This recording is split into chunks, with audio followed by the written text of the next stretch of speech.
Halo, assalamualaikum warahmatullahi wabarakatuh, teman-teman. Ketemu lagi buat yang kemarin gak sempat ikut di kuliah kita tentang project management. Balik lagi sama aku, Novi. Welcome to this class. Ini adalah summary dari apa yang telah kita lewatin selama 6 pertemuan kemarin. Aku harap kita bisa summarize semua materi yang kemarin dalam kurun waktu 10 menit per video. Ini aku coba secepat mungkin. Sisanya nanti teman-teman baca sendiri ya, karena setiap modul yang aku kasih lihat di sini akan aku share sama teman-teman dalam bentuk PDF. Alright? Apa aja sih project management tuh? Kita masuk ke agile metodologi dulu. Yang kita kenal itu ada 4 ini yang tadi aku sebutin. Tapi kita akan fokus ke yang aku garis bawahin, yaitu agile. Agile metodologi adalah kerangka kerja project management yang memecah proyek menjadi beberapa fase dinamis. Dan setiap fase ini kita sebutnya biasanya sprint. Flow-nya di agile itu dari awal, nomor 1 dulu, plan, kemudian design, develop, test, deploy, review. Ini salah satu contoh aja, begitu seterusnya. 4 pilar dalam agile metodologi itu ada proses and tools over being individuals. Ini artinya adalah proses dan tools yang dipakai dalam manajemen itu lebih diutamakan ketimbang skill seorang individu, baik itu project manajernya ataupun anggota tim.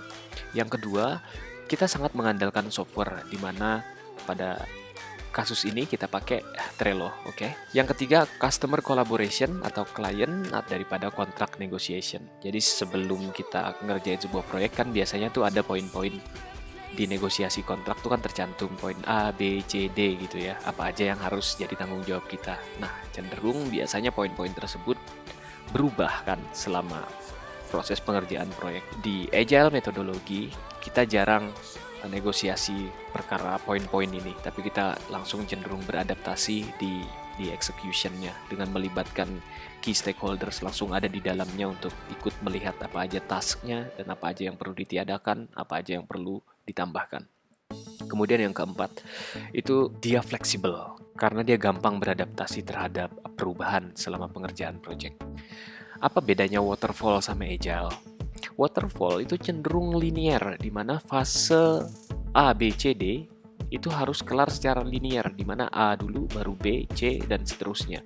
Nggak bisa kickstartnya tuh paralel atau B atau C didahulukan sebelum A gitu. Jadi A dulu kelar, baru B, baru C. Nah, itulah lemahnya waterfall. Tapi beberapa project kadang cenderung kita pakai waterfall jika kita sangat akrab terhadap project tersebut. Waterfall itu cocok untuk short term, dan agile dalam konteks ini cocok untuk long term. Okay? Di agile, flow-nya seperti ini.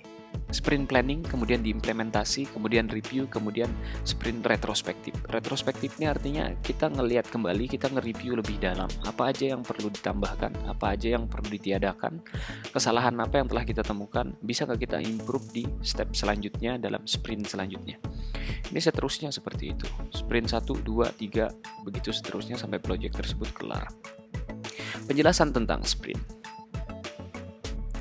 Setiap sprint itu melewati fase-fase berikut ini. Pertama, product owner atau client atau key stakeholder itu mengatur backlog produk, ditemani oleh project manager dan juga tim biasanya. Kita biasanya brainstorming di dalamnya, apa-apa aja tugas yang perlu dilakukan. Kemudian sebelum sprint, itu seluruh tim proyek itu berpartisipasi dalam perencanaan sprint untuk mengidentifikasi tugas terbaik untuk dikerjakan selama periode 2 minggu. 2 minggu ini hanya sampel. Dalam satu sprint bahkan bisa ada cuma 1 minggu, bisa jadi lebih daripada itu, tergantung kebutuhan projectnya teman-teman. Kemudian selama sprint, tim agile itu sering bertemu, ini maksudnya berinteraksi ya teman-teman, untuk memblokir nih maksudnya meniadakan tugas yang dianggap tidak terlalu penting. Kemudian setelah sprint selesai, ini mereka berkumpul untuk melakukan retrospektif. Seperti yang aku ceritain tadi, retrospektif adalah isinya tentang introspeksi terhadap apa yang kita telah selesaikan. Perlu diimprove kah atau dilanjutkan saja yang sudah ada gitu. Kemudian ada Kanban board. Kanban ini adalah yang akan kita pakai di Trello nanti. Semua PM methods, project management methods yang kita kenal itu ada 4 waterfall. Ini membagi tugas menjadi beberapa fase. Semua dikerjakan harus secara sequential order atau berurutan, linear. Kemudian agile, ini adalah iteratif metodologi. atau metode perbaikan, di mana tugas-tugas dibagi menjadi sprint-sprint, kemudian kembali lagi pada sprint yang berikutnya untuk mengimprove sprint yang telah terlewati. Oke, dalam konteks ini industri kreatif cocok pakai agile metodologi seperti yang kita pakai di Mocha Studio. Kemudian ada Kanban sama Scrum. Kanban sama Scrum ini sebenarnya adalah sub metodologi yang ada di dalam agile. Nah, dalam konteks ini kita akan pakai Kanban di agile metodologi. Oke. Next teori adalah apa aja sih yang dihadapin oleh seorang project manager, karena project manager itu adalah sekaligus leader supaya dia bisa nge-manage, nge-lead timnya yang ada di dalam. Oke. Jadi gak sekedar tentang manage aja, gak cuma sekedar ngatur aja, tapi di dalamnya juga ada empati, ada komunikasi. Makanya dalam bab ini aku pengen teman-teman juga ngerti tentang how to communicate inside organization. Akan aku kasih materinya. Balik ke sini, apa aja masalah yang biasa dihadapin. Kebanyakan diantaranya itu bilang scope creep. Scope creep itu adalah pelebaran sebuah tugas, di mana tugas tersebut yang tadinya nggak kepikiran di awal, bisa tiba-tiba ada subtasknya, sehingga bikin molor, bikin lama. Terus yang lain lagi adalah komunikasi yang buruk. Tentu kita semua sepakat bahwa penundaan tugas berada di urutan teratas, yaitu seorang anggota tim biasanya menunda-nunda ngerjain tugasnya. Macam-macam penundaannya. Procrastination, oke. Ada 5 fase dalam project management yang akan kita pelajarin. Itu stage 1, 2, itu akan kita pakai template. Kemudian stage 3 sama 4 kita akan pakai Trello. Stage 5 balik lagi ke template. Oke, nanti akan aku share template-nya. Yang pertama ini project conception and initiation. Ini stage pertama. Sebelum proyek dijalankan, tentunya kita perlu mengerti apa sih tujuan dari project ini, kemudian potensial obstacle-nya apa aja kira-kira, penghambatnya. Yang ketiga, siapa key stakeholder-nya. Yang keempat, apakah dia punya minimum atau maksimum budget. Yang kelima, berapa lama project ini sampai selesai. Itu. Untuk penjelasan berikutnya, kalian bisa baca sendiri, karena ini lebih teoritis. Aku pengen teman-teman baca di dokumen yang nanti akan aku share ini. Oke, dalam bentuk PDF. Buat pegangan kalian lah, siapa tahu nanti kepake ya kan, ketika kalian udah mulai beranjak masuk ke dunia industri. Oke, sekarang kita ke template. Silakan scan untuk ngedownload template-nya, atau yang udah aku bisa langsung aja. Ketika kalian pertama masuk di sini, yang kalian perlu lakukan adalah masuk ke file, kemudian make a copy. Ketika kalian make a copy, kasih nama, by default di bawahnya, di depannya cuma dikasih copy gitu. Ini kalian kasih nama sendiri dalam konteks ini karena kita belajar tentang bikin landing page. Kita contohin kemarin dalam kuliah yang telah kita lalui. Ini namanya Dieng Coffee landing page report 01. Oke, tinggal klik make a copy. Dia biasanya akan ada di urutan teratas di Google Drive kalian. Lebih amannya kita favorit. Oke, sekarang kita project plan and outline. Klien pengen buka coffee shop, ya kan? Namanya udah ada nih, klien kasih Dieng Coffee. Alamatnya mana? Di overview ini, teman-teman bisa masukin apa aja poin yang menurut teman-teman penting. Oke, kemudian kasih juga deadline. Di sini 20 hari kerja totalnya, 10 hari untuk production, 10 hari untuk operation. Kok ada operation? Yes, karena kita pengen menerapkan agile metodologi, di mana di sana kita perlukan project udah terdeliver, tapi perlu maintenance. Nah, ini keren. Makanya kita perlu 10 hari operation, di mana ceritanya dalam skenario ini, klien pesannya landing page kelar, kemudian sampai dia aktif campaign selama 10 hari. Kita yang handle. Kontraknya seperti itu. Klien dan SPP menggunakan akun apa? Ini aku contohin aja, budi@ub.com gitu. Mungkin ada lagi siapa gitu, klien @any.com bla bla bla, alamat emailnya. Oke, supaya kita ngerti kemana harus mengadu kalau misalkan project ini kenapa-napa. Kemudian scope-nya, pembuatan landing page. Logo belum ada sehingga kita perlu bikin.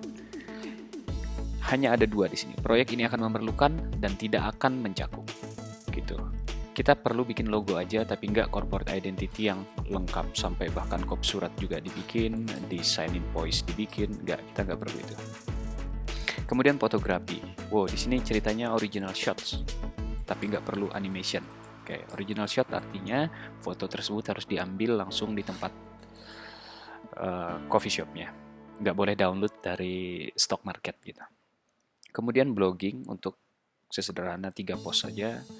Kemudian ada customer review untuk menarik pelanggan. Dan nggak perlu sosmed real time update, dimana misalnya connect langsung Instagram ke landing page-nya, nggak perlu. Kemudian form, karena ini penting, kita perlu semacam data mining lah untuk ngumpulin calon customer kita yang akan kita kabarin kalau misalkan ini coffee shop udah launching gitu. Gak perlu sign up, cuman satu form aja, isinya ada nama sama email, udah gitu doang. Tujuan utamanya objektif ini mencatat potensial customer, makanya kita perlu form. Oke. Kemudian yang kedua, campaign. Dampak terukurnya adalah kita kalau misalkan dapat 100 customer clicks, itu asumsinya dapat 10 sales berarti ntar di masa depan gitu. Ketika si coffee shop udah buka. Terus jika CTR-nya 10%, ini click through rate. Maka kita pakai iklan berbayar. Seandainya yang visit ada 1000 gitu ya, 1000 user. Dari 1000 user itu ada 10% yang ngeklik. Maka kita putuskan akan kita genjot lagi dengan iklan berbayar, entah itu Instagram ataupun TikTok. Di sini kita perlu cantumkan roles and responsibilities. Tim membernya perlu kasih nama, kemudian role-nya, kemudian responsibilities, tanggung jawabnya apa aja. Dalam konteks ini tahta misalnya kita perlu project manager tentu saja. Di sini tugasnya, kemudian kita perlu Mamat, programmer, Sinta, desainer, Clara, Nadia, kayak gitu. Jika memang diperlukan, dalam konteks ini kan tim freelancer tidak dicantumkan. Ini cukup tim in-house saja. Kalau memang diperlukan, tim freelancer nanti berapa duitnya, misalnya kita perlu dalam konteks ini fotografer yang kita hire, kita masukkan di budget nanti, oke? Tapi namanya di sini nggak perlu dicantumkan dulu, karena ini akan jadi laporan ke klien. Biasanya kita gitu. Oke, ketika project nanti kelar, apa aja yang perlu kita kirim? Kita perlu source code ketika di stage udah deployment, oke? Kapan? End date-nya, yaitu di ujung project. Sama di fase operation tadi, form yang isinya ada nama sama alamat email. Next kita ke budgeting. Nah, dari sini kita udah ngeliat nih. Rate-nya ini kita taruh di sini asumsi $20 per jam. Kemudian kuantitinya ada 80. Datang dari mana kuantiti ini? Jadi sehari jam kerja itu ada 8 jam. Oke. Rate-nya ini adalah 20 per jam, $20 per jam. Gini cara ngitungnya. Jadi $20 kali 8 untuk sehari itu adalah 160. Kemudian dikali 5 ada 800. Ini untuk 1 minggu. $800 untuk 1 minggu. Oke. Kenapa di sini 1.600? Oh, berarti kita butuh 2 minggu. Karena kuantitinya ini adalah dalam bentuk jam. 1 minggu, 5 hari kerja itu adalah 40 jam. Oke. Begitu seterusnya. Pengecualian. Di sini poin paling terakhir ada hire photographer.